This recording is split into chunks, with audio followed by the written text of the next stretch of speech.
O Alexandre Quirino mandou assim: Fala, Cariane Twin, fala sobre o Turinabol. Eu quero fazer meu primeiro ciclo com ela.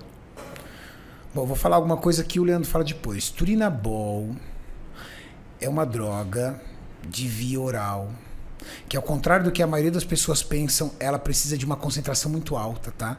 Então você vem aí em comprimidos de 10, 15 miligramas, 5 miligramas, a gente está falando de dose entre 50 e 60 miligramas para ter efetividade. Não é, por exemplo, diferente da Halotestin, que 10 miligramas por dia já tem um efeito absurdo.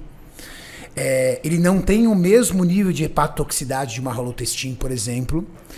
É muito comum você encontrar essa droga falsificada, porque é um produto de uso oral, então os produtos orais são muito fáceis de falsificar, tá, gente?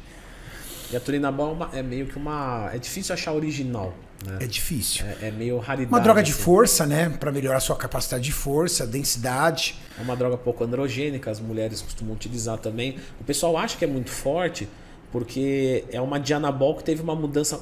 Mudou aqui uma moléculazinha, então deve ser igual Dianabol. Tanto é que na época, eu não lembro se ela foi sintetizada na década de 70, 80, ou, eu acho que foi por aí. O pessoal fez uma modificação e falaram assim: é uma Dianabol que não retém líquido. Não tem nada a ver. Tem nada a ver, e o Dianabol é muito mais tóxico. Muito mais tóxico, muito mais forte, vai dar muito mais força. Para primeiro contato, a Turinabol no contexto brasileiro ali e tal, eu não usaria. Tá? Não usaria. É que eu geralmente as pessoas perguntam isso, não tem shape.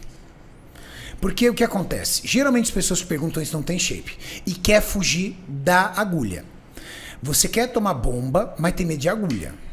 Se você tem medo de agulha e vai usar esteroide, você também teria que ter medo dos riscos que sofre quando você toma esteroide e aí você tem que entrar numa agulha de hospital. Por exemplo, se os seus hematócritos subirem demais, você vai ter que fazer sangria terapêutica.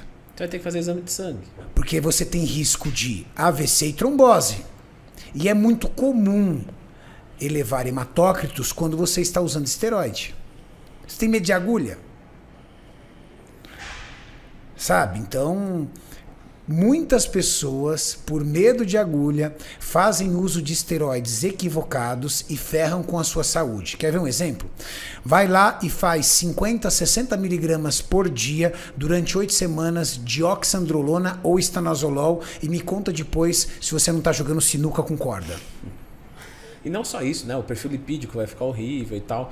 E às vezes uma durateston por semana teria resultados maiores, melhores, e não afetaria tanto você em efeitos colaterais. Mas você tem medo da agulha. Ou, às vezes, o acesso é mais fácil. A oxandrolona você compra em muita farmácia. E tem farmácia aí que o cara vende a oxandrolona, já o médico já prescreve a receita, vai lá, pega, acabou. Dá baixa no estoque, tá tudo e certo. E pronto. Né? Agora, quais serão os resultados dentro do seu corpo, benefícios versus colaterais? Toda vez que você usar esteroides, acredite, você terá benefícios. É inegável, mas também terá efeitos colaterais. Renato, qualquer esteroide, qualquer um, o mínimo do seu efeito colateral é o desajuste do seu eixo de produção natural. Esse é o mínimo. Aí você tem estanozolol, por exemplo, uma forte alteração do perfil lipídico, uma perda do processo de lubrificação das suas articulações. Com um aumento de força. Com um aumento de força.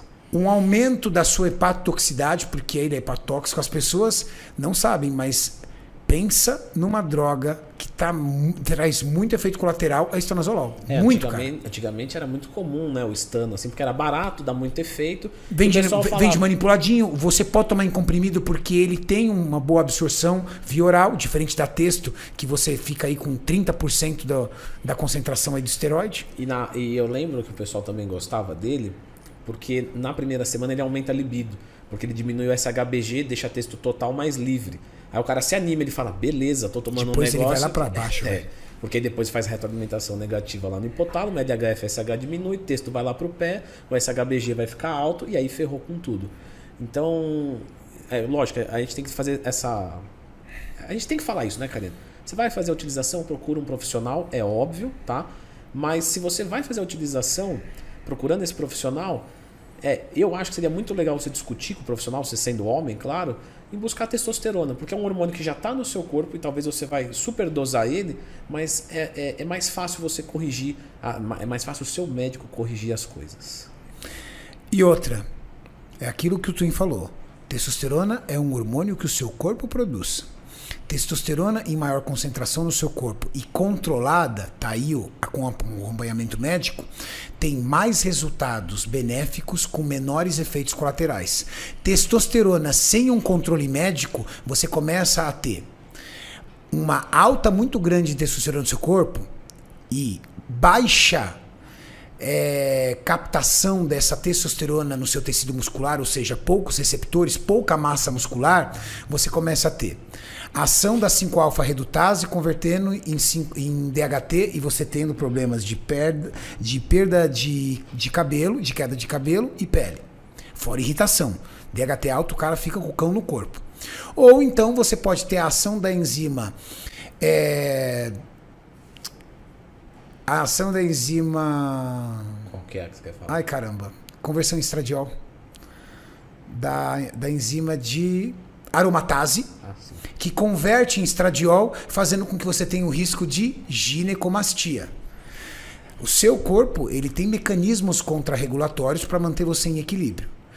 Eu sempre digo, é muito mais fácil um iniciante magrinho ter severos efeitos colaterais usando uma Durateston por semana do que um atleta de fisiculturismo usando 1 grama de droga por semana. É verdade. É verdade. Porque você tem que lembrar o seguinte, pessoal. A resposta da droga, ela é dose dependente mesmo. Mas não só, ela é indivíduo dependente. Então imagina só, eu vou usar um caso extremo só para vocês entenderem. Vamos pegar um indivíduo que está com colesterol já ruim. Um cara que está obeso com colesterol ruim. Esse cara ele vai aromatizar mais fácil, o colesterol dele vai ficar ainda pior. O atleta, ele é um super ser humano, então o colesterol dele, se ele fosse natural, seria ótimo. Então ele usa às vezes uma dose maior e o colesterol dele ainda fica melhor do que o cara que não está tomando nada. Um gasto energético absurdo. Exato. Às vezes ele está num processo em pré-contest com uma carga de calorias baixíssima, ou seja, o seu corpo vai utilizando tudo.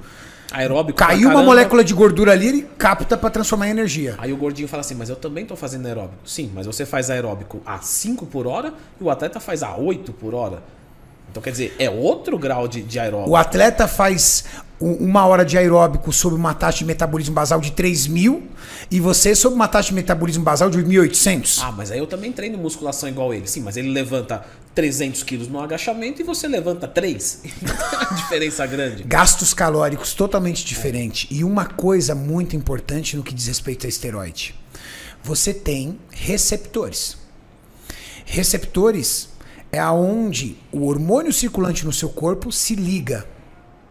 Qual é um grande receptor? Qual é um grande local de receptor de hormônios? Massa magra, massa muscular. Mas você tem receptores em outros lugares. Mulheres, corda vocal. Clítoris. Mulheres, órgão sexual. Entende? E esses receptores se ligando, ou seja, você tem um hormônio ali circulante e você não tem receptores musculares o suficiente, você não está utilizando isso para fins de hipertrofia, o seu corpo acaba ligando nesses outros receptores e aí vem os efeitos colaterais.